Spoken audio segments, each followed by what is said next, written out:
from PRX. Friends beyond the binary, ladies and gentlemen, boys and girls, it's time for a resting development version of Sleep With Me, something new, and I'll see how it goes. I'm just recording the intro right now. But welcome to Sleep With Me. It's a podcast that's here to put you to sleep, keep you company, and take your mind off stuff so you could fall asleep. Welcome to Sleep With Me. If you're new, I'm only laughing because the show kind of specializes in me going off topic, getting mixed up, and forgetting what I'm talking about, not knowing, being like, wait a second, what was I just talking about? Okay, wait, let me back up. Okay, wait a second.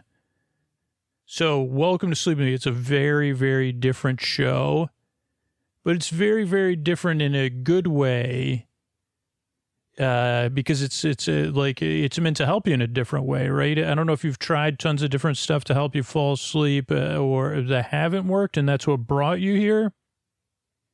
And all I can say is I'm not even sure this podcast will help you. Other than that, I'll try to help you out, right?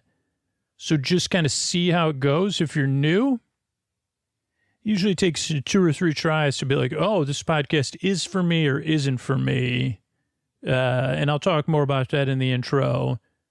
But I'm really glad you're here. I really hope I can help you. Like the structure show we got coming up, like first there's support.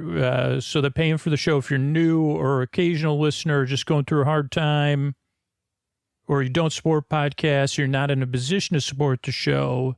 The show's available to everybody, right? It benefits the maximum amount of people having listener support and listeners who support our sponsors, but that's for the people whose lives are changed by the podcast on a regular basis. So I just want to put your mind at ease. If you're new, you only listen occasionally, or you're just not in a position to support the show, or you're just not into that, that's fine. All those messages are directed at the people who are going to support the show, or we just need a little bit of, they just need oh, wait a second, I didn't even think about that. But that's the way it goes out to everybody else. Then after the sport is a long, meandering intro, totally separate from the sport, show within a show, meant to ease you into bedtime. Then there'll be sport, and then there'll be our look at arresting development. And I'm not exactly sure the structure yet, so it should be cool. It'll be very meandering structure, I'm sure. So I'm glad you're here, whether it's your first time or your 5th, 6th, 7th, 8th, and 9th. I mean, I'm sure there's people who've listened to like 10,000, like equivalent of 10,000 episodes, because I see the stats, right? Because there are people that listen to 8, 9, 10 episodes a night, every night, right? So I don't know what that adds up to over 12, 13 years, but I'm glad you're here. Whether you listen once or you listen 10,000 times, because I'm here to keep you company in the deep dark night and try to help you get some rest. Now, if this podcast does change your life on a regular basis, you have been listening to thousands and thousands of episodes, we could use your support. So you could support the show by supporting the sponsors or supporting the show directly. And if you're saying to yourself, yeah, I'm ready to do that, here's the ways you could do that.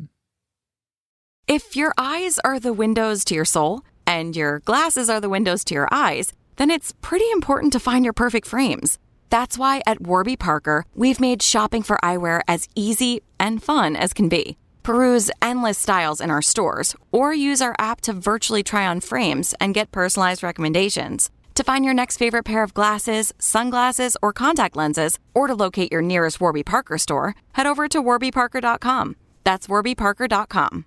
All right, everybody, it's time to talk about the sponsor I'm sleeping in, and that's Helix Sleep. And oh boy, you've probably been listening to me the last couple of months. My new Helix is here, and I'm enjoying spending these darker, longer, colder nights in bed. You know, I've been in my Helix loving every minute, even when I've been under the weather, or when I go to bed early, or when I wake up and I want to stay snuggled in bed. You know those wonderful mornings where you stay cozy in bed, right? where you already got a good night's sleep and you feel so comfortable and cozy, maybe because you got a mattress based on you and how you sleep, your feel preferences, your need preferences, because I'm loving every minute of my new Helix bed. It is so comfortable and so much of an upgrade from the mattress I was sleeping on, which wasn't terrible either, but it wasn't as cozy as the Helix. It didn't feel as comfortable or as supportive. It just felt like a regular mattress, not one that's based on me. I like to sleep cool. I sleep on my side. I sleep on my stomach. And I've developed a fondness for something a little bit firmer. And all I needed to do is go to helixsleep.com/sleep and take the Helix quiz. And I got matched with the Helix that fits my preferences, my sleep needs. It makes buying a mattress so easy. And my Helix came straight to my door, shipped free of charge. And Helix helps you sleep better. A study they ran found 82% of those involved saw an increase in their deep sleep cycle while sleeping on a Helix mattress. Go to helixsleep.com/sleep for 27% off site-wide during their flash sale. This offer is exclusive for listeners of Sleep With Me. That's helixsleep.com/sleep for this exclusive flash sale offer. 27% off site-wide. Make sure you enter our show name after checkout so they know we sent you. helixsleep.com/sleep. Hey, everybody, it's Drew Scooter here. Welcome to the podcast. If you're new, check out our new listener guide at sleepwithmepodcast.com/new. But if you're an occasional listener, you only listen time to time, you're a listener that loves the show, you're not in a position to support the podcast, or you're like a super listener who's not in a position to support the podcast or supporting's just not your thing, we'd still love for you to be a part of the community around the show and to stay up to date with everything. Because we're going to be doing some fun hangouts this year where we help new people discover the podcast, but we hang out together, live streams, getting your questions answered. And we're going to do all that through our newsletter because that seems to be the best way to keep in touch with everybody. So sign up for the newsletter and stay tuned. Would you love to listen to an episode with Scoots and do some coloring? Because I think that's going to be the first thing we do.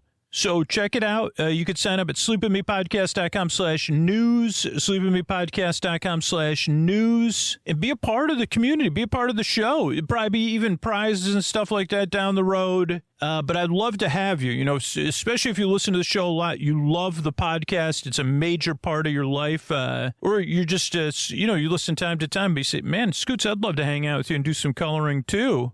Well, join us, sleepwithmepodcast.com/news. Thanks. Oh, Mystery Bard. A lot of people help out on the show. Who are they? Chris Posty Poster Son sounds like an earful. Wrote the theme song. Edits episodes too. Carl W. the Legend. Also edits episodes. Ashley, Kenny, Scotty, Jennifer. Runner. Eric and the team at Astound are on the website. I am the Mystery Bard. I do the lullabies, yeah. I do commissions at JonathanMann.net. I'll write a song for you. Any reason at all. You can tell me the story and I'll make it personal. You see the kindness shine straight on through when the listeners form their own Facebook group. Keith, Stacy, Sarah, Julie, and Jennifer. These are your moderators. Get support dear Scooter on Patreon. Buy the merch and support the sponsors. You can find anything you want at sleepwithmepodcast.com. And we're so proud that we could dance. Rusty Biscuit, Lois, Hannah like banana. Leah does the transcripts. Thanks, Mystery Bard. And hey, the thing I've been talking about lately is like there's ways to support the show beyond the sponsors and supporting the show directly. If you're an occasional listener, right? If you're a new listener or you can't afford to support the show, follow the show on your podcast app of choice. Make sure to like or comment if your app allows that, and say hi. Spread the word about the show in person when it comes up, or let people know about it. Go ahead right now. Follow the show on your podcast app right now. Then you get the latest episodes and stuff like that. Great. Yeah, spread the word when you can, or sign up for. We're relaunching our referral program. It's gonna be based with like live stream get-togethers every once in a while. We're gonna make it more fun. You could sign up for that. Sleepwithmepodcast.com/refer REFER. Thanks, and what do you say we get down with the show? Hey, are you up all night tossing, turning, mind racing, trouble, getting to sleep, trouble, staying asleep? Well, welcome. This is Sleep With Me, the podcast that puts you to sleep. We do it with a bedtime story. All you need to do is get in bed, turn out the lights, and press play. I'm going to do the rest. What I'm going to attempt to do is create a safe place where you could set aside whatever's keeping you awake. That could be thoughts, thoughts on your mind, thoughts about the past, present, the future. Thoughts you're thinking about, feelings, anything coming up for you emotionally related to thoughts or feelings that are just there, that have been there for a while.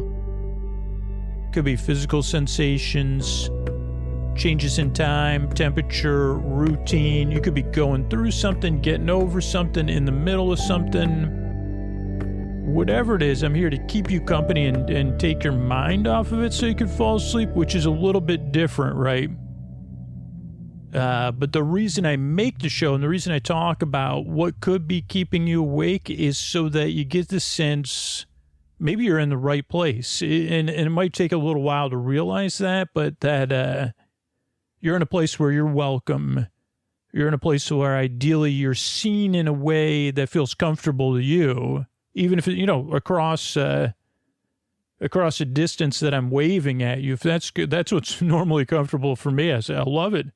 You're 12 fields away from me waving at me across, the countryside. That's great. I'm really comfortable with that. That's very friendly of you. And it's within my comfort zone that you're waving at me at a distance. Because as Bette Midler said, at a distance, there's harmony for me. But that's what this show's kind of about, is like this sense of harmony, indirect harmony. I don't know how to put it. But it's real that, and what I mean in harmony is that whatever it is that's been keeping you awake, whatever it is that brought you here the first time, or that keeps bringing you back, there's other people around the world that not only share that with you, but that understand all that underlies that, all the stuff below the surface. Because, there's a lot of different reasons people come here. And while I got a good grasp on that, and I've experienced a lot of it myself, I haven't experienced everything. But there are people listening who have, that can really connect to you, that really can see you and welcome you.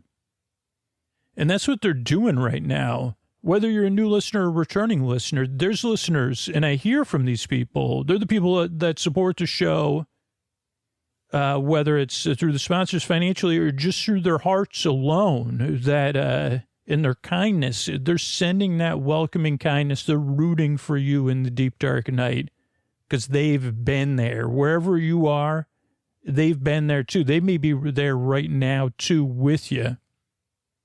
Even though they're 5,000, 6,000, 7,000 miles away, whatever the max, I don't know what the maximum on Earth is, but they don't have to be the max. I guess if it was the maximum, wouldn't you be, if it's, maximum would be halfway around the world to you, but plus one? No, because in the other way, it'd be less.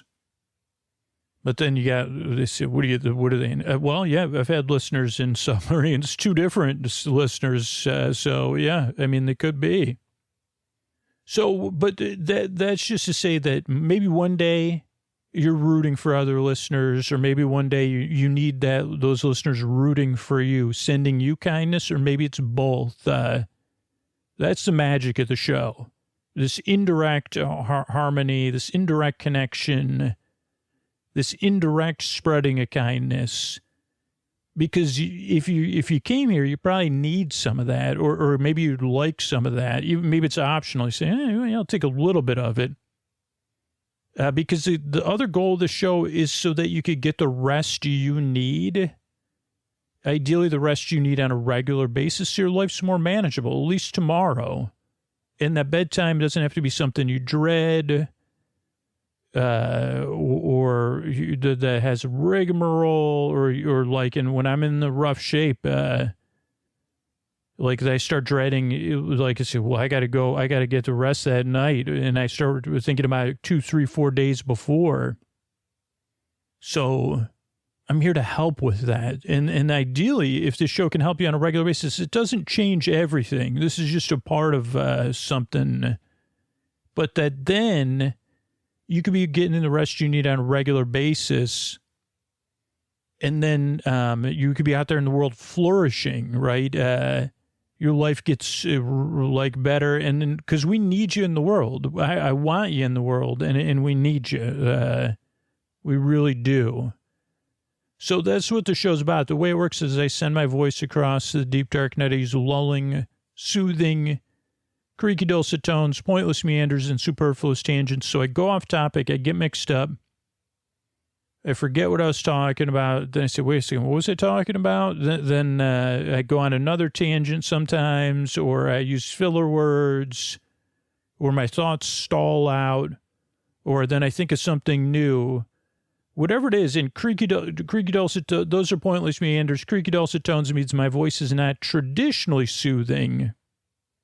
But most people say, well, it's not that bad. His voice, it's not that bad. It's mildly, this show is mildly distracting, mildly sleepy, mildly entertaining, partially humorous. Barely humorous might be like, people would take, I know some listeners would take exception to that, but if it was like in some sort of, if it was ironically barely humorous, I guess that would mean I'm doing it on purpose, but it's just me. I'm somewhat funny. I'm humoresque.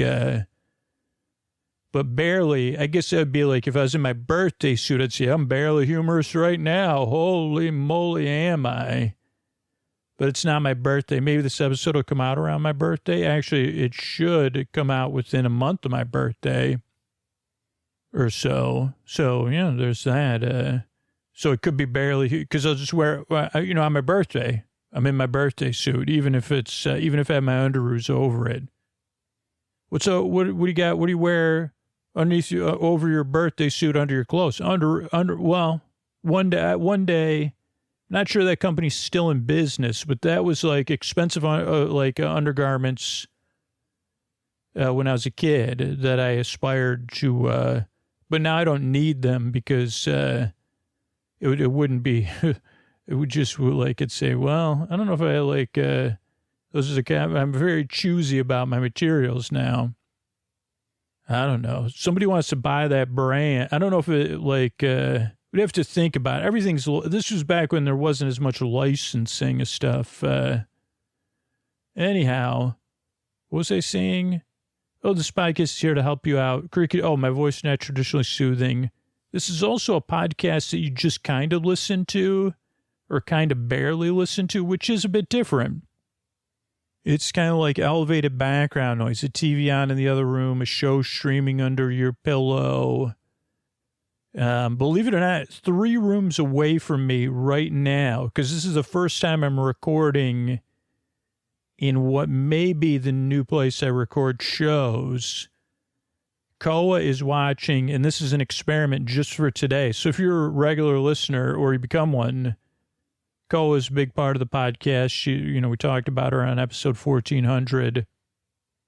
Right now, she's trying out Bob Ross, which I guess is like a little bit ironic. Like people, like that's one of the main people in the world I get compared to. And it was interesting. So there's like a Bob Ross channel. So I'm new to this space I'm living in. And there was already a TV in the room that Koa spends a lot of her time in because it's got a carpet. It's got everything she needs. 2 beds, 2 dog beds. And she, so usually she watches the Addams Family, but there's only 2 seasons, like 50 episodes, 56 episodes. And this TV doesn't exactly, the TV and I are not in sync. So she had been watching, if you've been listening to this, The Adventures of Jessica Fletcher's Adventures at Cabot Cove, or Jessica Fletcher, Finder of Lost Things and Cabot Cove's Finder of Lost Things. And she kind of liked it, but like when she watches the Addams Family, it's 100% clear she's comforted by something, or the whole. Well, the totality is the whole is greater than the sum of its parts for Koa. Like she is soothed by the Addams Family. I mean, not 100% of the time, but it's clear something's going on beyond my understanding with Koa and the Addams Family. But it's like this TV, I can eventually get the Addams Family, but I have to really work at it. And today I'm home with Koa, working from home. So she doesn't need it. You know, I put that on when I'm like, hey, I got to go out to the store or whatever. So today we've been trying, I was trying to find other stuff. I tried another show and then tried a couple things. I tried some kids stuff. She didn't like any kids programming. Or tried an infant one. She did not like it. And so then I said, oh, there's this Bob Ross channel. Let's just see how it goes. So she's watching that. Now, because another thing that happened was originally, temporarily, I was recording. Holy cow, this is a long intro because I haven't, but that's fine. Originally, I was recording in a room adjacent to the room she's in now. So the TV couldn't be on. And she doesn't necessarily like total silence when she's trying to sleep or listen. She definitely doesn't like listening to me recording podcasts. We tried a few experiments, and she's like, I gotta listen to this guy. I mean, I think that's really a thing. Is you think I'm gonna relax listening to this guy? No, I mean, if I'm listening to him, he's doing something for me, like feeding me, walking me, petting me. Otherwise, I don't need to hear his voice. It's kind of like better see, you know, I don't know. Yeah, we have a whatever, like work relationship. I work for Koa. So, and that was only a temporary room I was recording in as I tried to clean out a room. That I'll tell you more about if it works out. I don't know if it's going to work out because it's not, but we'll see. It's the best because under the stairs was originally where I was going to record. That's not going to work for a variety of reasons, I don't think. So we'll see how this goes. So Koa's watching Bob Ross, which is a kind of show you could barely pay attention to. I guess that was my whole point with that tangent. Or it's like calling a friend. Like if Bob Ross was your friend and you say, hey, okay, talk to me while you're painting. Okay, there's some going to do. Like he was just talking about when the last time I saw Koa, he was actually apologizing for his use of masking tape to delineate, to cover the water line, to protect it while he was painting the sky. You're saying you don't have to do that, but I just found for me, I prefer it, that kind of thing. So that's like, it's a show you kind of barely listen to. I mean, which is kind of how Bob Ross was repurposed. Bob Ross was not one of the inspirations for the show because in my generation, people watched Bob Ross, they were paying attention. I mean, maybe they were watching at 420, whatever time. It was 420 somewhere when people were watching it. But people were like paying attention. So, I don't know, it's a little bit different. But it's cool, repurposing Bob Ross or this show. It's designed for that purpose. But here's the thing. It's a sleep podcast that's not meant to put you to sleep. I'm here to keep you company while you fall asleep versus putting you to sleep. And what do I mean by that? Well, the reason the shows are over an hour is so you have no pressure to fall asleep at all. There's people listening who can't sleep at all or who need a break during the day. And I'm here to keep them company and you, or however you use the show, to the very end, whether you're awake or asleep. Like I'm here to take your mind off stuff and keep you company, like no matter, just, or if you wake up and you need to tune me in. So my job is not to so much put you to sleep, but to be here and say, oh, okay, I can kind of listen to that pod guy. Because my job's to be your boar friend, your boar bay, your boar sib, your neighbor, your boar bee, your boorman, your Boris Borloff, your boar bee, your chairman of the boards, your board sib, your board cuz, your best boyfriend forever, to just hang out with you, whether you pay, like when you, like, you know, whether you're paying attention to me or not. You don't need to worry about it. I'm here for you. And that takes some getting used to, like I said earlier. Like for most people, it takes 2 or 3 tries to get used to this technique, because when you get here, you're going to be skeptical or doubtful. I usually talk about that earlier, but then I got distracted by multiple things.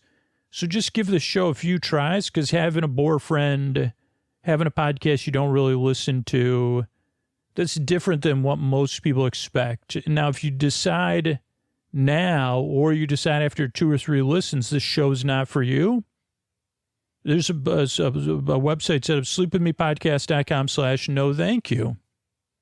Like you can find other sleep podcasts or sleepy stuff on there, because they still want you to be able to get some rest in the deep dark night.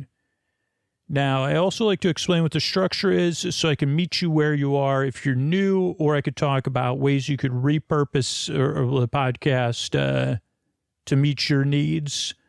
But this version of the podcast that you're listening to right now, more than likely, is the listener ad-supported version of the show that's out there everywhere in the world, and that benefits the most amount of people, because paying for it's optional, and it's available everywhere. Any podcast app, you could listen to the show. And most people listen to this version linearly, which just means they turn it on, they press play, and they listen to it till the end, and then they have it shut off. But then some people use a sleep timer. There's a lot of other ways to listen, but this is how we've structured the show, right? So every episode starts off with a greeting: friends beyond the binary, ladies and gentlemen, boys and girls. So you feel seen and welcome, and you say, oh, okay, I could check that shot. Then there's the support, so the paying for the show. It really comes down to the people whose lives are changed by the podcast. Like the health of the podcast and the long-term sustainability shows based on the people that benefit the most. So if you don't benefit the most, don't worry about it. That's what this version's out there for everybody else. So that's what the support is. Then after the support, totally separate from the support, is an intro where I introduce what the podcast is inefficiently, particularly tonight. In a good way, though.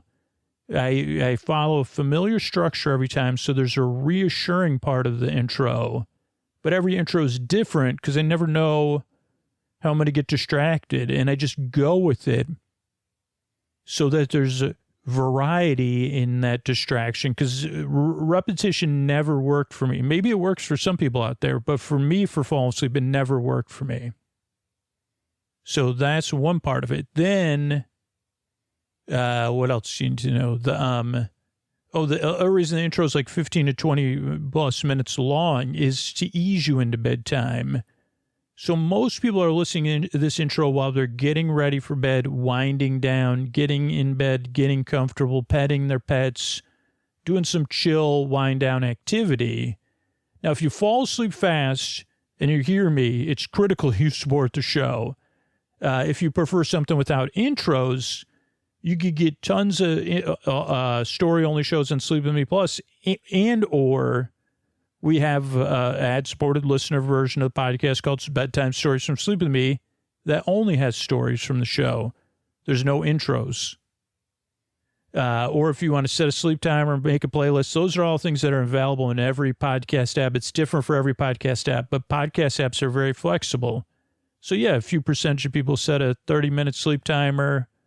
A few percentage of people set a 45-minute. A few percentage of people set a sleep timer for 60 minutes. The whole reason we started Bedtime Stories from Sleep With Me is I saw that some people started the show at like 15 or 20 minutes. So I said, hey, why don't I help you out and just make a version of the podcast that's out there? So, and then some people, like a small percentage of people fall asleep fast. We need their support. A small percentage of people listen to 5, 6, 7, 8 episodes a night. We really need their support. But some people, most people, the average listener is somebody that kind of comes and goes, and that just sets that one episode, and it just ends when it ends. but we're here to help everybody out. It's the cool thing about the show. It's kind of flexible, but this particular version is just what most people benefit from. So that's the intro. Then after the intro will be sport. Then there'll be our bedtime story, which tonight will be kind of a new TV recap episode show that we haven't made yet, that I'll make after, be made after this intro. And Alto will be here about an hour, a little bit over an hour. And I'm really glad you're here. If you're new, thank you so much for whatever kind of path you had to follow to get here. If you're a regular listener, thanks again for coming back, or you're a returning listener. And I really hope this podcast can help you out or guide you to something that can, because I know what it's like in the deep, dark night, not being able to sleep or all those things. And so I just want to help if I can, or to guide you somewhere that you can get, that maybe something else will help you out. Or to let you know, hey, your sleep is important and it's not easy. So I'm really glad you're here. And if you fall asleep fast and you just happen to be listening to me, you're an all-night listener or multiple episode a night listener. You've been listening for years, or you listen 4, 5, 6, 7 nights a week. You really could use your support. We've been talking about it since April of 2025. And it comes down to those groups of listeners, whether the podcast is around long-term or not. So if you are one of those groups and say, oh, yeah, I am. This podcast has changed my life, or it changes my life in a positive way a little bit on a regular basis. Here's the ways you could make sure this podcast, is here or even flourishes, just like I want you to flourish. These are the ways you could say, yeah, we could both flourish. What do I need to do? Here you go. Thanks.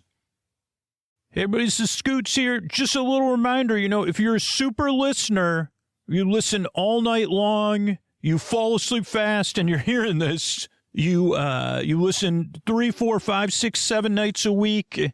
You've listened for longer than 6 months, longer than a year. We really do. It's either you or somebody else supporting the show for you if you're a super listener. That's the only way this podcast can be here for people that listen all the time. So if you're a super listener, consider that. Like, is it going to be you supporting the show in 2026? You'll be supporting it for you and lots of other super listeners and thousands and thousands and thousands of people that don't listen as much as you. They need the podcast because they're going through one of the toughest times in their life right now. Or they're just listening while they're adjusting to something new, whether it be a new job or a new child or a new school or a new home. I want the podcast to be there for everybody that needs it, whether they only listen 4 times or they listen to 10 episodes a night, right? Yeah, you do. Yeah, I know. Or they fall asleep within 3 minutes of the show. I don't want to make a paid-only version of the podcast. And the way we're able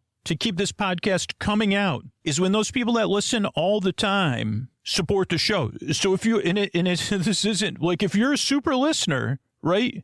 If you listen to more than one episode a night, it's going to be either you or somebody else supporting the show for you. I'm just trying to get through those people, not the people who can't afford to support the show, not the people who don't want to ever support the show, but the people who don't put it off, right? If you've been putting it off or saying somebody else will do it or it doesn't matter, your $7 a month, your $60 a year will change the future of the podcast. And that's why I keep coming out here and asking, and I will keep asking. It really comes down to the people that benefit the most from the show, supporting it back, paying for a free podcast so it can be free for everybody. That act of rebellion of saying, yes, this podcast has changed my life. It is me. It's not somebody else. I'm listening right now. I'm signing up right now at sleepwithmepodcast.com/plus. At sleepwithmepodcast.com/plus. Thanks. All right, everybody. Welcome to the pilot episode, season 1, episode 1 of a Restful development. It's going to be, I don't know what it's going to be because this is the first episode I'm recording, but it's going to be related to the show Arrested Development. But it may be a crossover with another series. I'm not exactly sure because I like to kind of have these things be practice and organic at the same time. So what I'm going to do is go through like a few minutes of my notes and then watch a few minutes of Arrested Development, see the pilot episode, which is a very brisk 21 minutes and 43 seconds. And talk about, I think it's dulcet. I think Ron Howard has delightful tones. I guess not dulcet tones, they're more delightful tones. And iconic, I would say iconically delightful tones. Ron Howard, iconically delightful tones. Sleepy dulcet? Probably not. But you could, I mean, not, when they're delightful and iconic, those are good things. So let me run through my notes.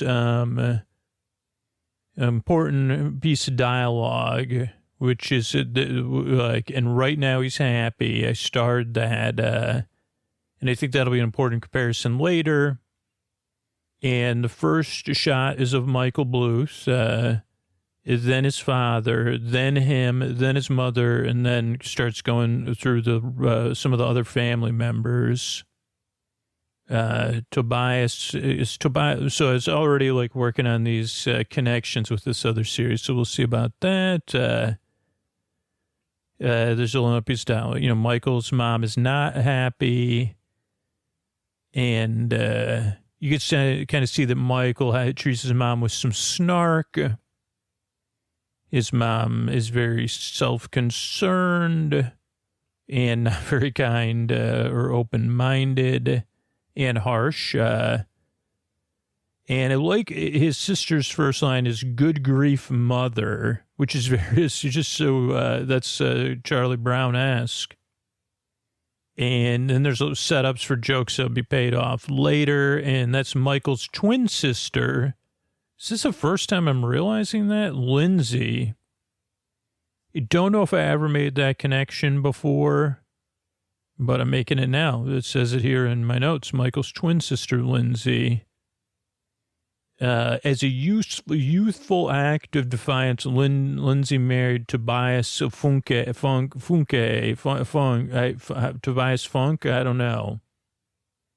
Tobias, they have fundraisers. So we start to learn about the characters within 2 or 3 minutes. Job, magic trick, notes, an illusion. A trick is, again, we meet Job. He's not very concerned with what children hear. We see this great shot of the Alliance of Magicians, an organization who doesn't like people revealing magician secrets. There's 11 of them. I'll pause it again. The photo comes up twice. There is a wizard in there, a person with a red nose and giant shoes. I don't know if I've been to a magic show. I mean, I've seen them perform magic or illusion. So, yeah, excuse me. I didn't say trick. Then we meet Buster, the youngest of Michael's siblings. He does a lot of back massaging out of anxiety or nervousness. And he's a full-time student thanks to the family's largesse. And he's not very good at drumming, so it's something he carries a beat, just not the correct beat. I can't even carry a beat. Someone used to say, "We've got the beat," and I'd say, "Well, I actually don't. I can do irregular beats. I can do that." And they say that's just noise. It's not even tapping, because tapping's usually a regular thing. This is his family. This is at 2:12. So why is Michael so happy? So we start to get these thematic things for the whole show, the whole series. And that's at 2:12, but we have a twist too. So why is Michael so happy? 2 minutes in, because he's decided to never speak to these people again. So Michael was feeling more generous about his family because he was parting ways with them on the morning. So then we jump back, we jump back because it opens before the party starts, but on the boat. And Michael and George Michael are talking, his son. What comes before everything? We get some humor. We get to ignore George Michael.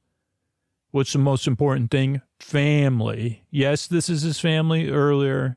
Now he says the most important thing is family. Theme of show, 2 stars, I put.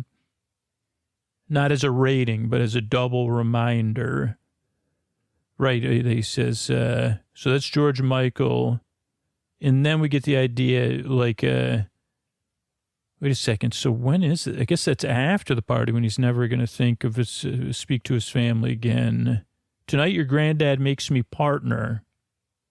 Tonight all my sacrifice for the family pays off. So if this is a pilot episode, I have not rewatched the other pilot, but it does seem a lot, they do seem a lot very similar in tone. To prove his dedication to the family business, Michael lives in a model unit of his father's housing. They have to live in the attic. When I do get the promotion, we're going to get what we deserve. Sudden Valley is the name of the development.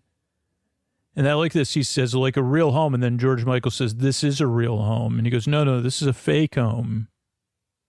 I put 2 stars. This is a real home. And also that spoiler, it gets paid off too.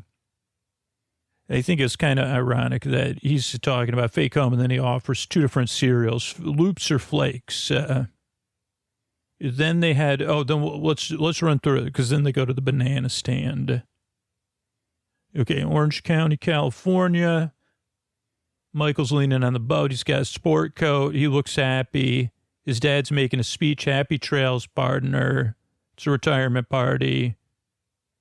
Then we meet Lucille Bluth, a socialite. Very stern, very stern. Marina Hornblower. We see the people protesting, but they're kind of celebrating with joy, protesting. Dramatic and flamboyant is what the mom says. She doesn't like it. There's a lot of activity in the background. Then Lindsay pulls her sunglasses off as she says, good grief. Same blouse. So just so many layers of jokes, too. Twin sister, it says it there, too. Yeah, there's this man not on the boat. Tobias Funk, Funke with 2 things. And then we see, Job's illusion is like one of these big fancy illusions.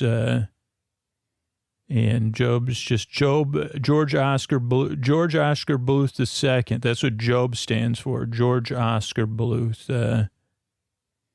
We demand to be taken seriously was the sign one of the magicians was holding up. I didn't pause it there, but I will. Byron Buster Bluth, graduate student. And, man, great comedy. Wow. Really good physical comic. Then they're talking about mapping because that's what he's studying. Yeah, they did a pretty good job mapping. Magellan Cortez. Not exactly comfortable person is, now why is Michael so he's never going to speak to anybody again. And then the show opens. Okay, so that was the twist at the open. Okay, then it would have gone to commercial when it was on regular TV. Morning of the boat party. What's the most important thing? Family. And there's a book in a bag. I wonder if we could see what that is. Let's go back 10 seconds. Oh, We the People. It's a library book. And it's a library book in a bag, like a gym bag. We zoom out. George Michael has very, I don't know, he is a real great character. Frozen banana salesman child. Okay, so I'm going to be partner to prove my dedication, the family business. So we've lived in this house in Sudden Valley, the only house, a model unit. So it can still sell units. So they're eating in like a model kitchen. This is a real home. No, fake home, son. Fake turkey, but that's where we keep the cereal. Okay, then we go to Balboa Island where the banana stand is. Started in 1953. And we have like a little lighthouse, a banana stand, Bluth's original frozen banana. George Michael wears like a yellow Oxford shirt. And what else we got here? $18,000 is how much Job's illusion cost. This is before the party. Michael's like, hey, are you pitching in for the party? And Job's like, no, I'm doing magic. Well, it's not a kid's party. Yeah, but this is a school new illusion. And I'm going to do it on the boat. And can't we just have the company pay for the party? No, it's not a business expense. Well, the company's been paying for Lindsay to stay at the Four Seasons. She's been here a month. And then he's like, wait a second, she's been here a month? And then Job just heads off because he wasn't supposed to say anything. Michael's not happy about this because he didn't know about it. So then he goes to talk to his mom. And he says, give me your checkbook, your company checkbook, you're cut off. So he's already kind of taking control. And this is kind of this theme of this episode. Oh, I mean, maybe I'm stretching a little bit, but I don't think so. Like, he's already introducing the idea there's going to be a change in the power dynamics in the family when I take over. She's talking about her, like, some of her, like her scarves, and he says, no more personal expenses for the company. Well, Job said he needed that illusion. And I was talking about Lindsay's hotel. Yeah, it's a 5-star hotel. You didn't even tell me she's in town. So new boss kind of thing. And then the mom says, I love all my children equally. Hardy har har. So, yeah, we have, I have been using, my lifestyle is funded by the company. Is that fair or not? I don't know. Tonight's a big announcement from your father. And he goes, yeah, I know. Then we see Tobias, his mother, his mouth at open. Okay, let's see what that is. That note's based on... Let's get to Tobias here. See the banana stand?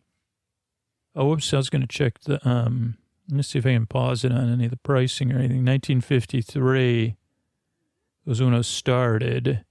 Bananas, freshly dipped, different sizings. There's different toppings, everything, peanuts, small, medium, large. I can't see that sign, though.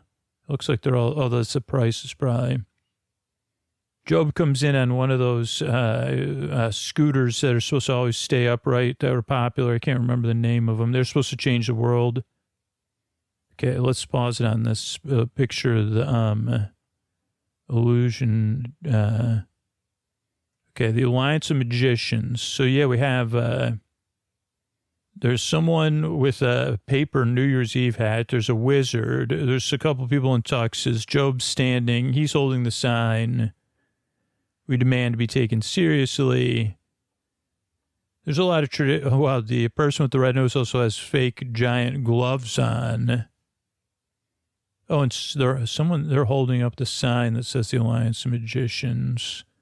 And then I like the guy. There's a guy on the bottom left who does. He may have leather pants on, and he kind of looks like a very Las Vegas 90s aughts magician.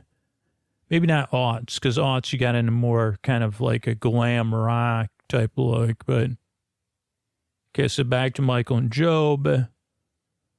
Okay, I'm saying, well, it's not a 6-year-old's birthday party.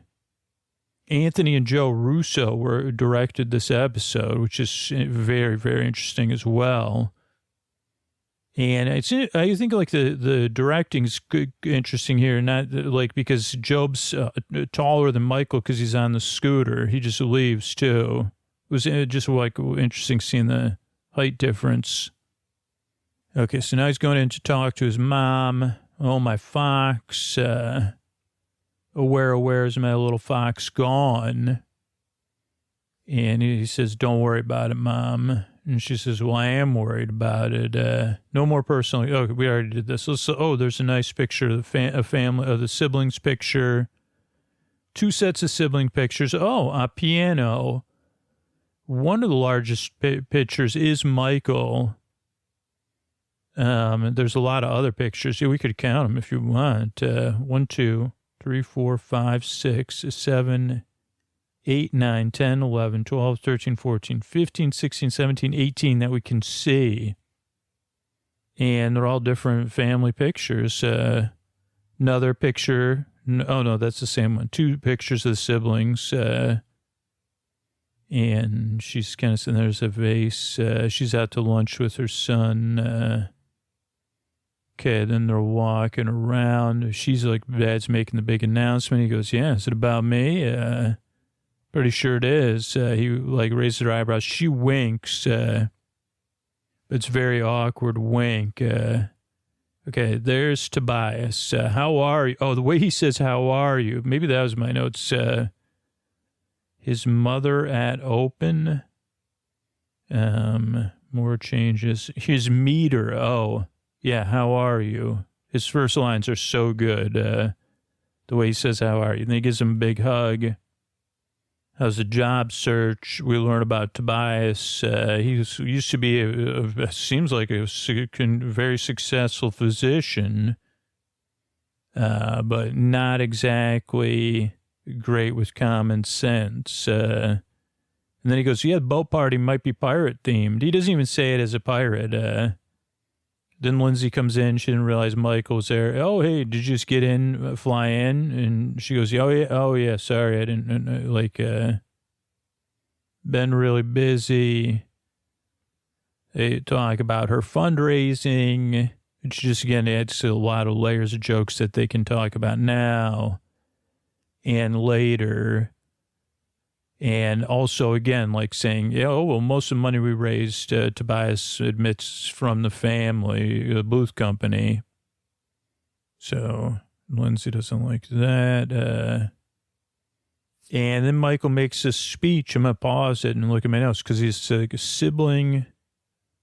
So first, yeah, they kind of go back and forth, this sibling thing. And then he kind of introduces the idea, yeah, there's going to be more changes here.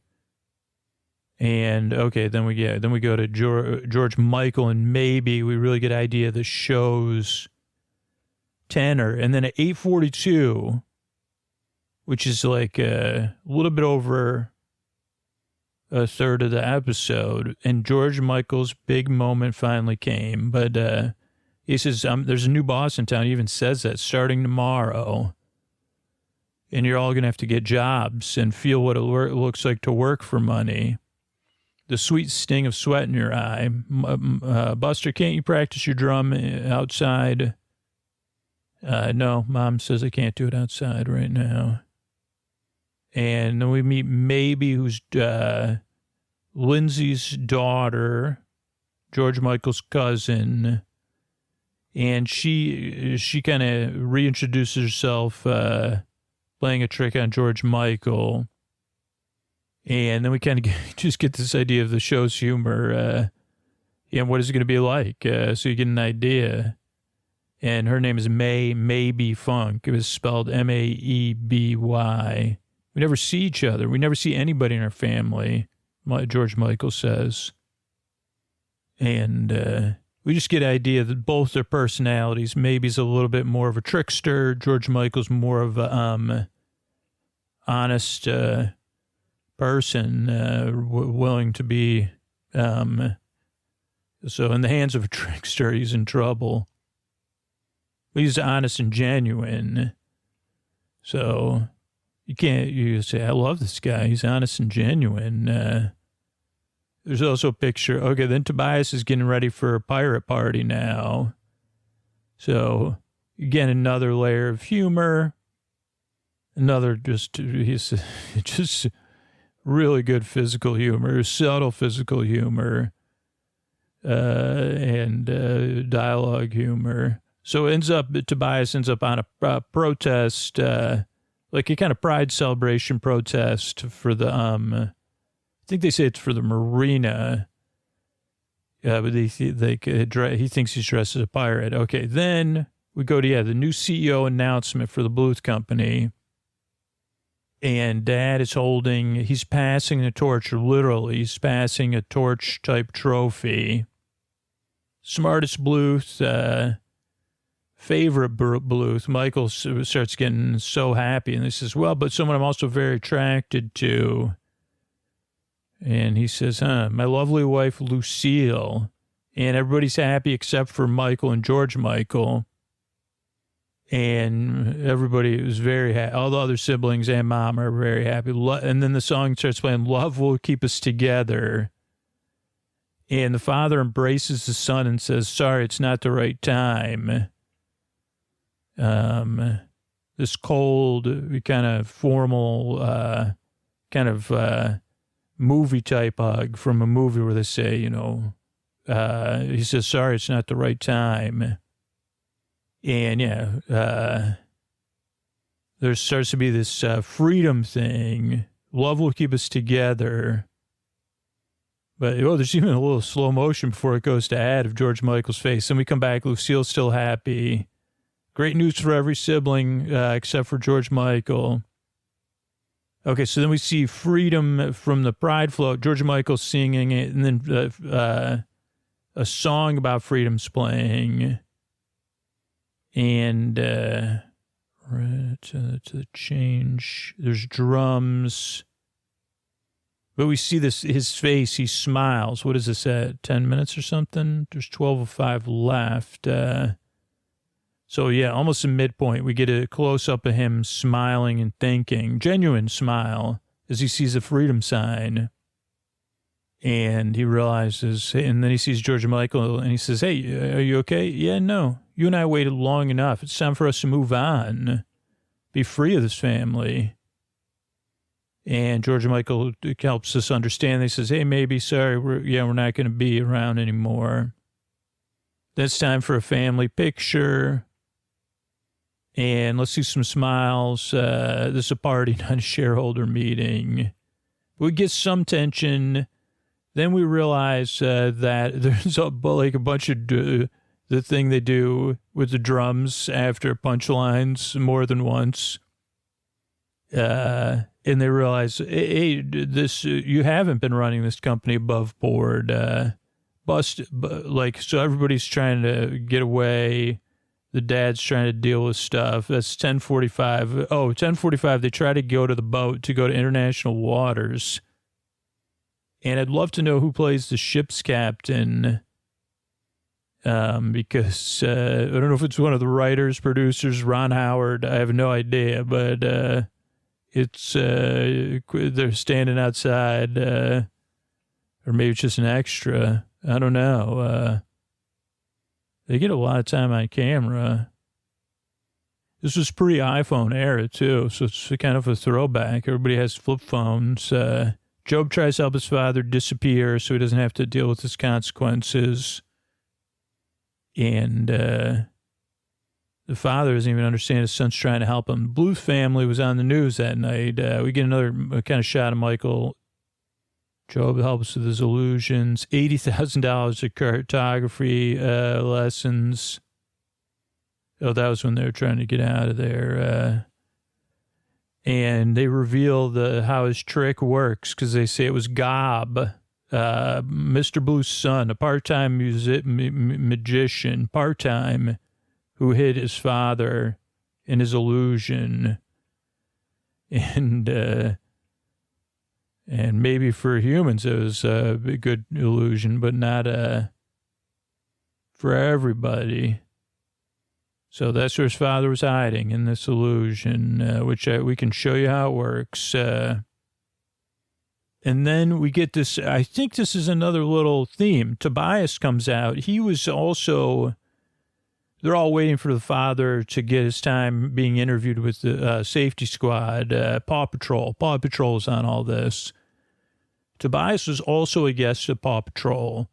And he comes out and he says, the universe provides. And he's very happy because he has a whole new vision for himself. But I really think, I'm like, is this is like this other, maybe it's a theme in the series. I don't know. We'll pay attention. But it's like, hey, everything's working out. So this is a little bit like the comedian idea of Watchmen, maybe. You know, this outlook that absurdist. I don't know. We'll pay attention to it. A viewpoint on like what an adventure. He even says, "Please, Buster. What an adventure." Yeah. Like he goes, I met all these actors from the local theater. That's what I want to do now. But also like shows everybody's kind of selfish on the show, which I mean, I think, for me, I think it's everybody, everybody's in their own character. So Lindsay's staring at him while he's doing his dialogue. It's really good. Then we cut to a reaction. And then Michael comes out. He says, hey, Dad's going to have to be with the Paw Patrol for a while till we get all this figured out. And everybody took money from the company. So I thought you guys were worried about Dad. You're more worried about the expense accounts. Well, Mom's in charge now. And she says, I'm putting Buster in charge of the company. So there, Buster thought blue on the map was land. Well, he's had business classes, 18th century agrarian businesses, but I guess it's all the same, he says. And there's just so many layers to the jokes. Michael's like, I'm so tired of the selfishness. I'm going to deal with my son, who's my family. Lindsay, I expected more from you. You should have known better. So he kind of guilts his sister. Then they have to move out of the hotel because there's no one paying for it anymore. So it's a pretty funny scene with that. So there's a lot more physical comedy. I mean, especially for 22 minutes, they're really packing it in. Then Tobias does a audition. He's all these different degrees he has, and he's doing his little open audition. Lucille's trying to get back to her life. My husband's really not that intelligent. Michael applies for a job with a rival company. He's going to move to Arizona with his son. Sitwell Housing. So there's a little bit of humor with that. Really well done. And then Buster, again, like a superior physical comedy of Buster in board meetings. Or company meetings in a giant conference room. And then the family decides we need Michael. Job's in a little bit of denial about it, but the family, they say, we need to talk to you about what? We need you to run the family business and come back. So technically, this is an imposition on me. However you want to deal with it. We need your help. I can't perform my magic. I can't even be birthday parties because of really good. None of the magicians are happy with Job, even the kids.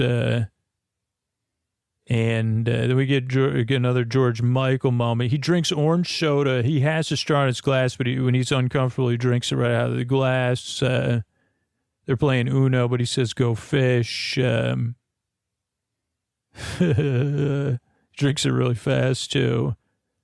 Michael says, yeah, George Michael and I are moving to Phoenix. And a job where I'll get paid, earn a living, no hard feelings.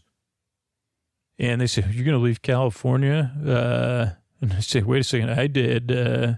He says, all right, George Michael, let's get... And then Lindsay gives it back to him. She goes, Dad would really want you to help your family. Maybe you should go say goodbye to him at least, which he hadn't done. So this is another big theme. The father manipulating the son. Is the father moving chess pieces or not? A theme of this and maybe this other show we're going to look at. So here we don't have the information of he's being honest. But he says, hey, I wanted you to run the company, but I needed Lucille to run the company because I knew we were in a little bit of a bind here. And so I didn't want you to get in trouble, Like it was a setup. It was a brilliant move. I was moving chess pieces on your behalf, Michael. So that's why I did that for the family, but also for you. You should be running the company, but just not right now. So at least his dad thinks he's like making all these big moves. Even though Michael's like, Dad, I'm not sure you are. Like, so what is a hidden agenda? And then Lindsay tries to go to the model home to collect things from the family, the last family asset. George Michael's packing up 3 boxes of Monopoly, 3 sets of Monopoly. And Lindsay says, oh, we were going to say goodbye. And we'll come visit you maybe in Arizona. And he goes, yeah, we'll miss you too. It's been nice having you around. It's been really lonely. So this is the heart of the matter. 3 minutes left, 3:37 left in the episode. It's just me and Dad now. And so it's been tough. It's been lonely. And I just wish we all could stay here together. And Michael hears that. And he says, hey, bud, let's get the van packed and head out. And he gives his aunt a hug, a real long, genuine hug. Which it doesn't change Lindsay totally, but it does plant a seed, I think. His genuineness doesn't change her, but it maybe opens a door, which we see on her face. Then they have a little sibling talk. He doesn't know us. She misses family. How come you didn't call me? Well, Michael, Tobias isn't working. I'm not working. It's, I don't know. And he says, are you having strong feelings? And she goes, yeah, my life's hard. And, now I'm not there's other people displeased with me because of my, my different things I was raising money for. And she goes, I didn't call you because you're so judgmental. He goes, I'm not judgmental and you're disappointed in me. And he goes, I'm not judgmental and I'm not disappointed in you. He goes, okay, I guess you're right. He goes, but I'm disappointing too. I didn't even get a job. And she goes, so we're a disappointing family, incredibly disappointing family.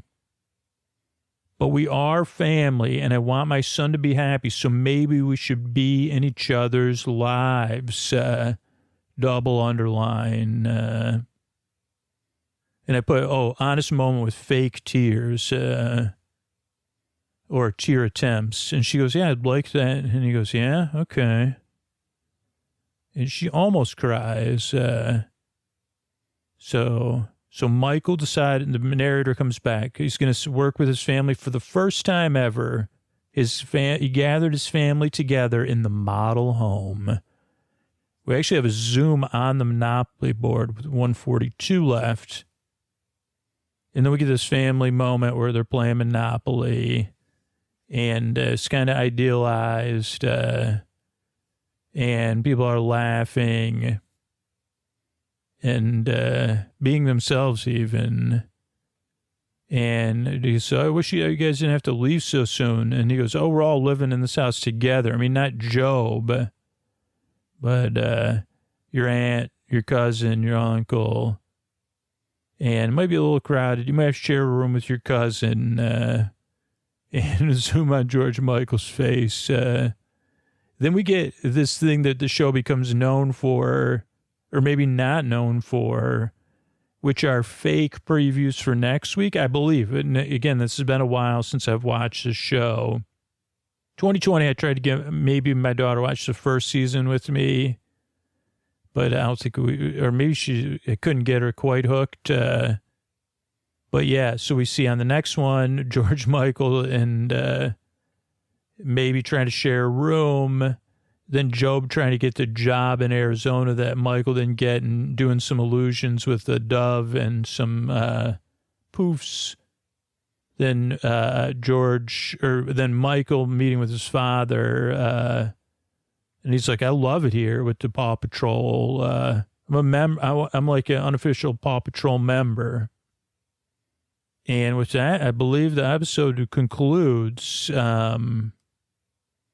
So, yeah, that's the first part of this. And I guess I'll be right back with about 15 minutes of maybe comparison to something else or maybe something else. So Scoots will be right back with you. Go ahead, Scoots. All right, everybody. So this is Scoots. This is the second half of the Restful Development episode. And I'm going to be looking at the introduction of the characters on the TV show, the HBO show Succession. And now that I've rewatched the show quite a few times. I don't know. I love shows about family. I guess in the end, it's like, why are you doing these two shows? Are there similarities? But if you've been listening to podcasts for a while, you know that Game of Thrones was mostly about family too, at least in my opinion. And I mean a broader term of family. So I don't know. I think it's interesting to take, and it's interesting to take it in this soft, calm way and look at a show. I mean, and maybe a show, one of my favorite shows of all time. Not easy to watch because it challenges us, Succession, but it is I don't know. I don't know. It's a show that really has stayed with me. And maybe one of the things for me is I don't really relate to the lifestyles of the characters.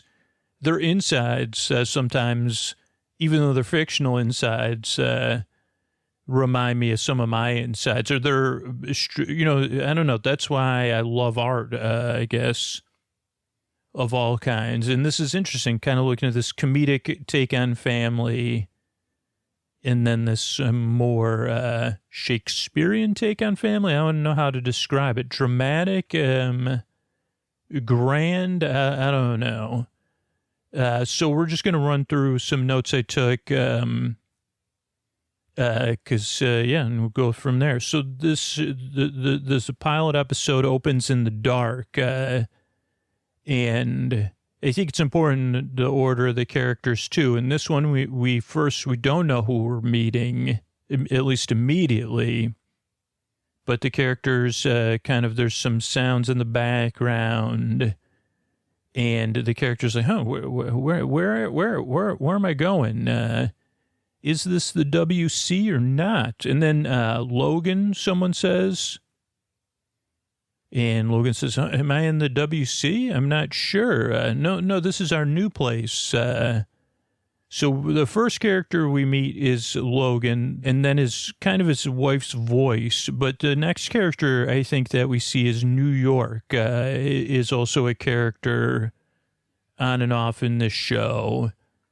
And we'll see that I believe probably Southern California is also a character. Well, it was in Arrested Development because he says, I'm moving to Arizona. And they all find that very amusing. And also two of my favorite places to live out of four that I've lived in the Bay Area in central New York.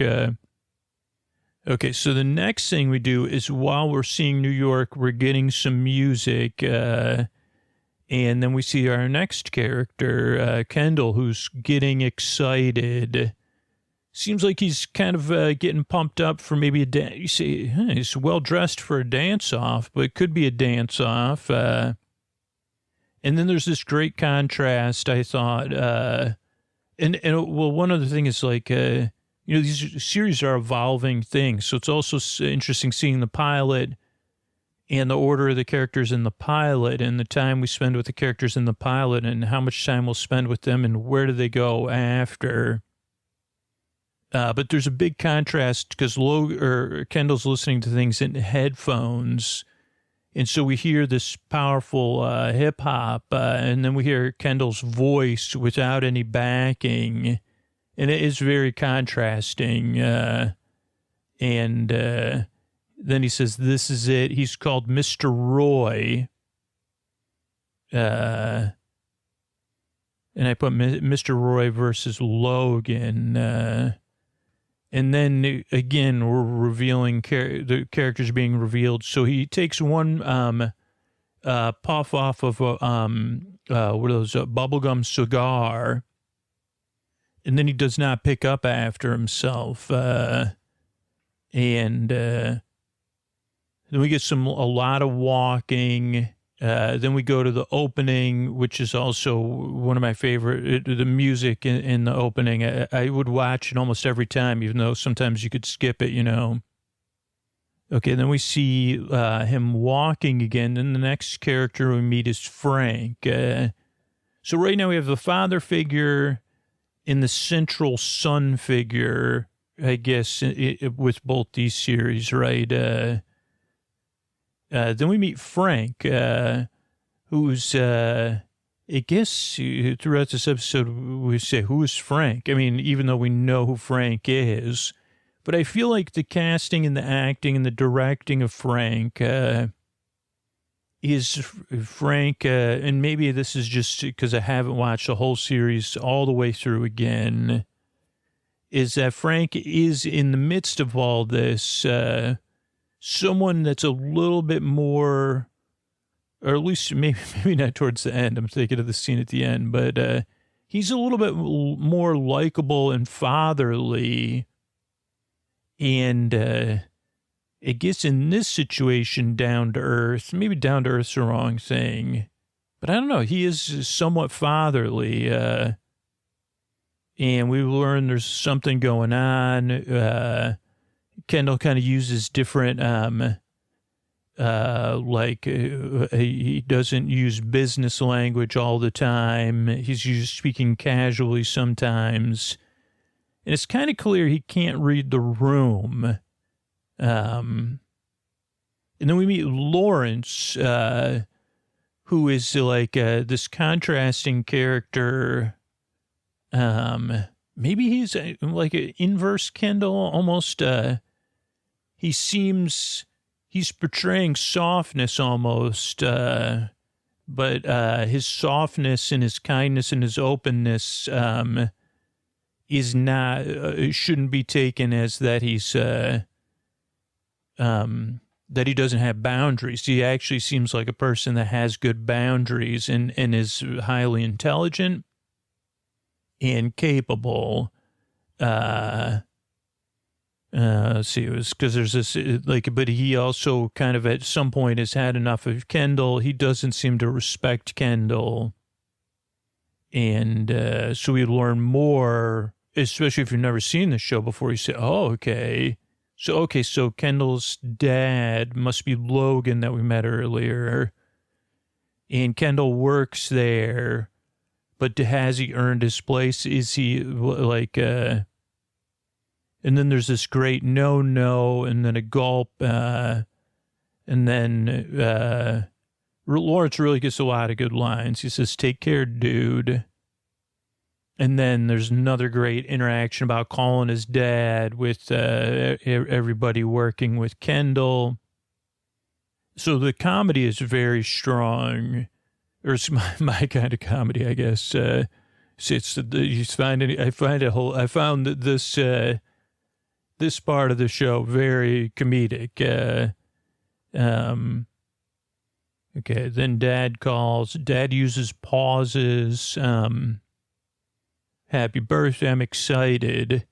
Then the next character we meet is Greg. And we very quickly get this portrayal of Greg. He's in the car. He's kind of, seems a little lost, we'll say. Then he's in a new job type training situation. Then he's in a theme park, not a mascot, but he's not a face character. Is he a face character? No, because he's portraying with a theme park mascot. He's already in his uniform before he's in the theme park with his hat off or his thing off. And this is a key line. Waystar Royco is a family. And there's let's see. Let's go ahead change where I had my notes. Okay, yeah. So then we see Greg again. He's not feeling so hot. Feel it. And he kind of gets treated as a theme park mascot not very well, and he doesn't feel too good about it. Then we go to night again. And I guess this is kind of where I feel like the show evolved a little bit because we meet Greg's mom and she's in bed. He's not totally honest with his mom about his situation. I guess one thing to note is that it's night where she is, not where Greg is. And she says, basically, I'm going to get you a plane ticket. You're going to go to your Uncle Logan's birthday. Okay, then we go back to Kendall's office. And again, at this point, we've got the sense, especially these next few scenes, that very similar to Arrested Development, that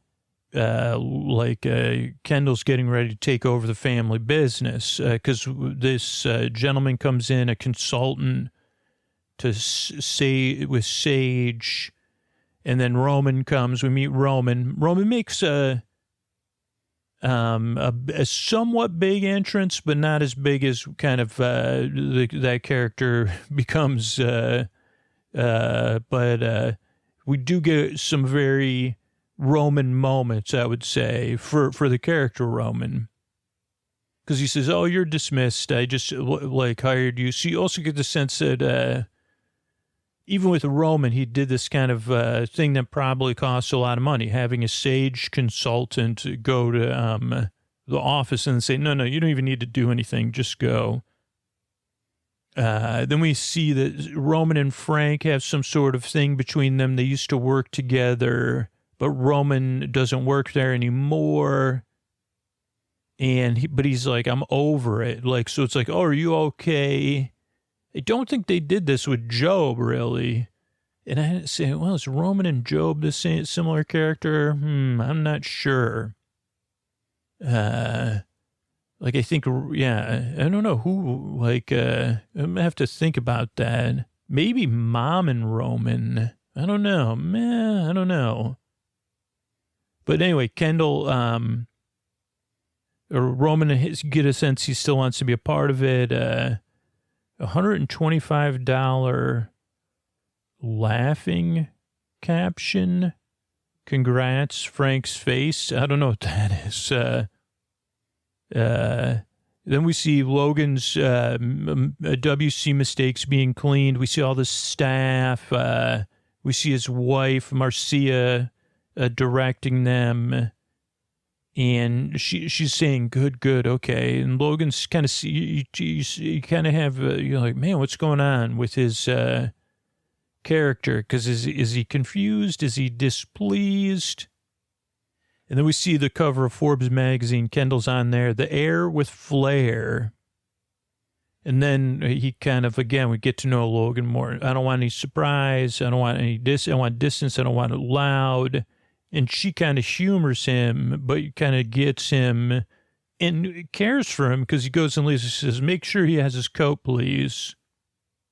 But again, you also get the idea that this isn't the world we live in because it's like, go bring him his coat. I mean, the only way that would be is like when you're getting in the station wagon, like if someone got on the station wagon first and be like, make sure your brother has his coat. And they'd be like, yeah, okay, now we meet Tom and Shiv, and actually, this kind of whole idea came from, me wanting to write poems about Tom. I did not write one for this episode. My personality is not like Tom's, but I get the sense that something... Or maybe Tom reminds me of somebody really close to me or something. Not that I'm not saying that subtly, or is it an amalgamation? Or maybe it's just that something inside Tom is turned the same way as my, not knotted up in the same way. I think that's it. There is a sense of, it leaks out of Tom. So I wouldn't say it's quiet perspiration, but changing perspiration to another word.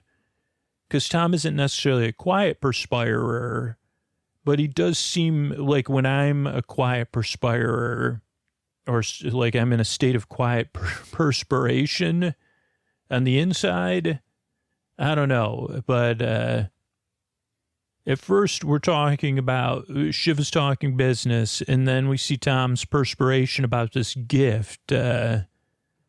and basically the world we're in, that, it doesn't matter what you get my dad because it's not going to matter to him. So as long as you spend 10 to 15 giant ones, or G ones, that's the right amount of nothing. So maybe I could make an impromptu to, oh, Tom, the gift I watch you wonder about the gift. Does the gift you're giving, no, I can't do it. Patak, Philippe, it's in its box. Will it stay there? Where will the box go? Tom, what sort of box do you keep your watches in as you quietly perspire? I don't think this is worthy of Tom, but this is my first attempt. I watch you as you watch the watch. You want Shiv to go with you. Oh, Tom. Oh, where do you keep your watches, Tom? Maybe that's enough. Do you keep them in a box or a basket? Tom, I should watch you and see if you wear a watch. Is it on your left or your right? I'll be watching you, Tom, for your watches. And, oh boy. Can you feel what my heart is saying, Tom, as I wonder about your watches and your watch boxes? And also, I think I could make it simpler, Tom. Can you feel what I feel in my heart as I watch you and wonder, where does Tom wear his watch? Where does Tom keep his watch? And it seems like I don't know exactly. I've never worked in a position like the position maybe you have. So I have no idea, but I can't ever imagine any position other than, the thing the siblings are in, being well enough that you say, okay, that's how much I'll spend on a gift. But your aim is to please, Tom, to be seen by Logan. Will your watch be seen? And I see you rehearsing, Tom. My heart sees you rehearsing, Tom. And, Tom. Oh, Tom. Okay, so that's enough, Tom. That's a little bit about Tom. Interesting that Tom and Tommen talk about, even though Tom's not a sibling, so it's a little bit different. I think Tom and Tommen would really get along. And that maybe this is getting into fan fiction territory, but, interesting. This is not true at all, but it's like, is Tom Tommen? Like, if Tommen had a different, like if a Tommen had time traveled, probably wouldn't, interesting to think about. But anyway, so then we go back to lunch, or to the office. Kendall's having Taco Bell, pretty big contrast with the watch thing. And then we realize Kendall's kind of making some talk, and Dad's watching and checking in some paperwork. It's your call. Then we meet Connor. And I think Connor probably has a kid. Like, you say, okay, who's Connor, right? So Connor's the oldest sibling, the kind of, the one that doesn't want to be a part of the business so much. Connor's his own thing, I guess. Really. So we and you get a sense of really who he is instantly by his dialogue and everything else. Okay, then we have Shiv and Tom, Shiv and Marcia. We get a little brother and sister play. We get a play between Mr. Roy and the press. Greg kind of ruins the surprise party. So we get a little of that. Then there's a couple great scenes. So Greg gets a lot of time in the pilot and a lot of great visuals. So there's this great scene with them on the elevator, this great image. And then again, it's kind of repeated in a different way. And maybe they talked about this. Like, is this symbolism that sustains us through the whole arc of the show? But Greg in the back of the limo with Logan and Marcia. And then we hear kind of Logan's nicknames for his kid. He calls Connor Primo. And you just get more of character revelation. Romulus, where's Tom? He gets Craig's name wrong, so he calls him Cousin Craig. Then we have Kendall and Frank show up.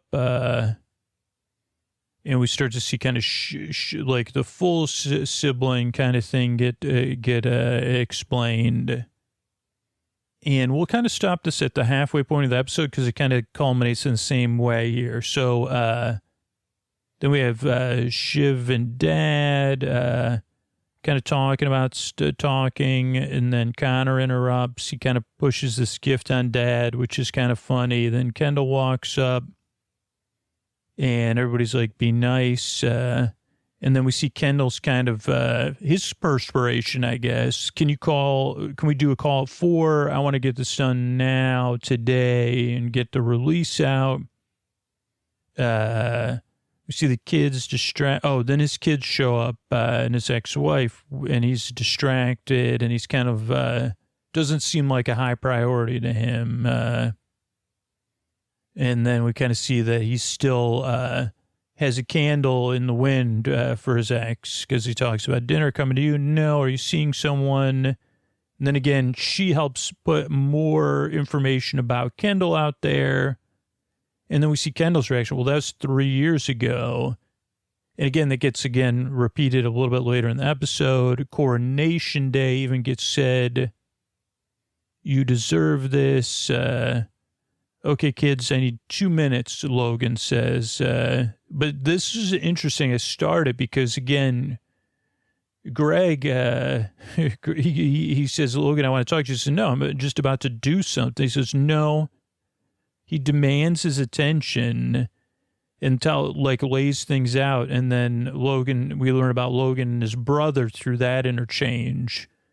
But I also want to learn, how much about Greg were we learning there? So then we go in, Logan closes the door. It's just the siblings. I want to add Marcia to the family trust and she'll have a seat on the board as well as she'll have my seats. Then they say, no, that's do what we want. Well, Kendall just signed it already at the office. He didn't even ask any questions. And he uses the same number as Kendall. He goes, I want this done by 4, this thing with the trust. This is my gift. This is what's important to me. And he says, by the way, I talked this over with Kendall. I'm going to give it a couple more years. And he kind of says it casually.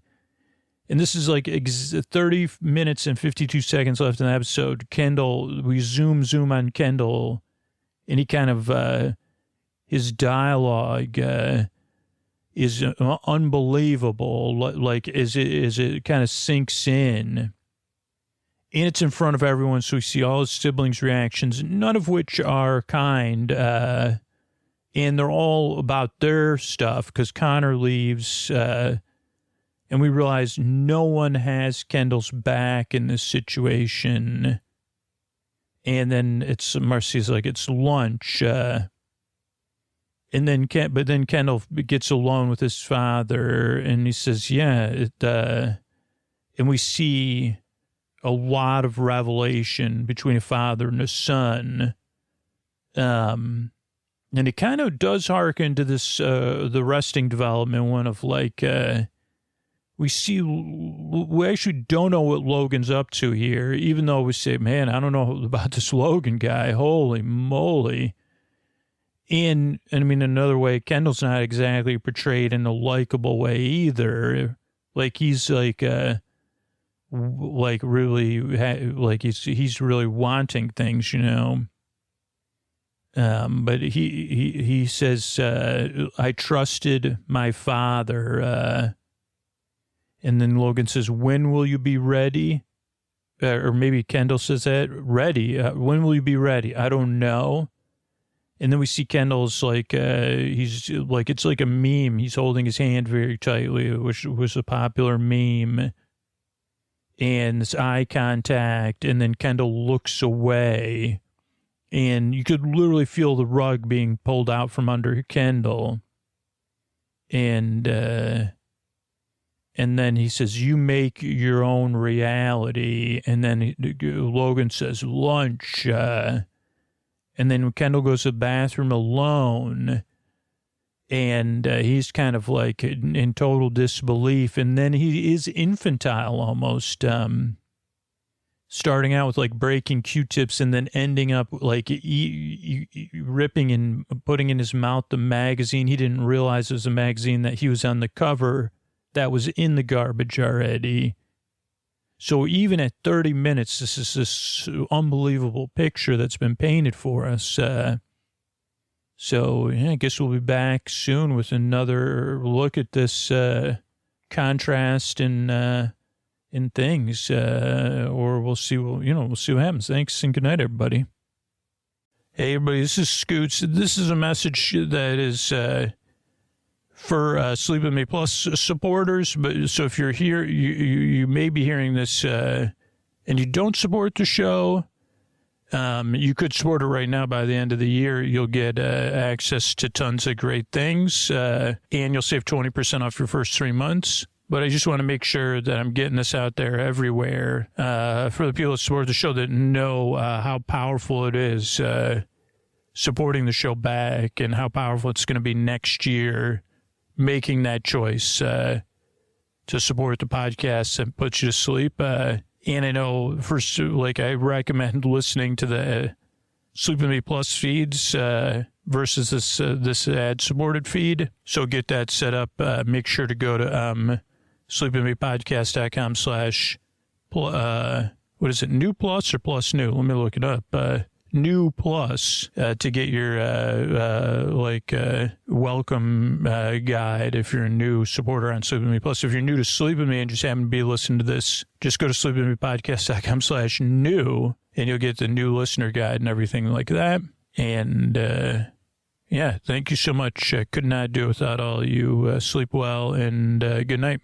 Hey, everybody, this is Scoots, and thank you so much for supporting the show this year, being a part of the show. I wanted to cover a couple of things really quick in this audio message. One is we're working on a welcome packet for Sleep With Me Plus members. So if you have a chance to comment, you'll be getting a message about it in the community feature on Supercast. But I'd love to know what you wish was included in a welcome packet. Just a general, like, 1 or 2 page overview or with a link to 1 or 2 videos as a welcome packet when you sign up for Sleep With Me Plus. And 2 is it's the end of the year here, and we're still running the sale up until today's the 30th, so I'll probably post this. So if you're hearing this, this is probably your last day. You get 12 months off, or 20% off 12 months if you upgrade from Boar Bud to Boar Friends or Boar Besties, or from Boar Friends to Boar Besties. You can do that using the link, or you could just log into your account, go to the upper right side to the circle icon, and go to manage your account and get 20% off. And let me look here at where we're at, because we had a goal here, and we weren't far off. We're 12 Boar Besties away from being 12 upgrades of people becoming Boar Besties, or new people becoming Boar Besties, from paying for a new concierge feed. And then we'll figure that out, because if you're a Boar Bestie, you already have a podcast full of only TNG and Trek episodes, and a podcast only full of Bake Off episodes, and we'll vote on that. And then Boar Friends, we're only 30 Boar Friends away from Boar Friends getting that all bake-off feed. So ideally, those 2 things will launch at the same time. So if you're a Boar Bud and you're thinking about checking out Boar Friends, you say, okay, not only do I get the all intros and the all night episodes when I become a boyfriend, but I'll get a feed with all the Bake Off stuff organized too. 30 people do that. You'll be, we'll be in great shape. And what I say, 12 people become boar besties. But either way, I'll be here, and I'm trying to really work on 2026 being a year with more delight and joy in Sleep With Me. And for a little while, I kind of pulled back from directly, like, I don't know, it's been a couple of years with the show, and we haven't done it as many live streams. Part of that's just based on, people's behavior, supporters' behavior. But part of it is also, I guess I needed to just focus on keeping the show going, making the show. And this year, I'm just going to let things happen as far as, do my best to keep people trying to support the show. But I do want to, spend a lot of time the past 2 years focused on that and making sure, the sustainability of the podcast versus the joy and the delight of the podcast. So 2026 is going to be the year of sleepy joy and delight,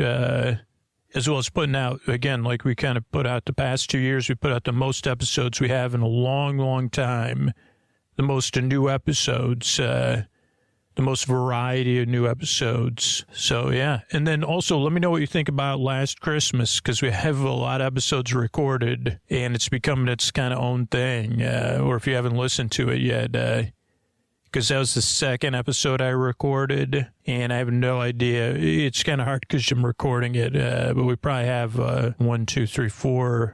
3 or 4 more episodes recorded so we can put them out next year or the year after. But thanks so much. This show really wouldn't exist without people like you supporting it back. I can't tell you how grateful I am and how grateful other people are. I've been saying it on the show, and as we learn more and more about how people listen to the show, somebody does have to support the show for all the people that benefit from it. And you chose to support the podcast back. It might have been for the bonus content. It might have been for you. It might have been for other people. It might have been all of those things. It might have been because all the work that goes into the show. It might have been because the podcast enables you to do so many great things in your life, or you just like it, or it's just how you do things. But the result is that so many other people benefit other than you. Again, the podcast has crossed a couple thresholds or decision where it's like, I don't want to make this show just for the benefit of a small number of people that are willing to support it back. Though sometimes I get, strong feelings and I say, man, but it's like by you supporting the show, a lot of other people benefit for whatever reason. They either can't support the show, they choose not to, or they're just not paying attention, or they're like, one day, or it doesn't really matter. I think apathy and the effectiveness of the show are really the two biggest challenges. But you got past those hurdles. So thank you. On behalf of me, the team of people that work on the show, we all love making this podcast, but also, I don't know, everybody else out there that benefits from the show. Thank you so much. The show would not exist without you, so thanks.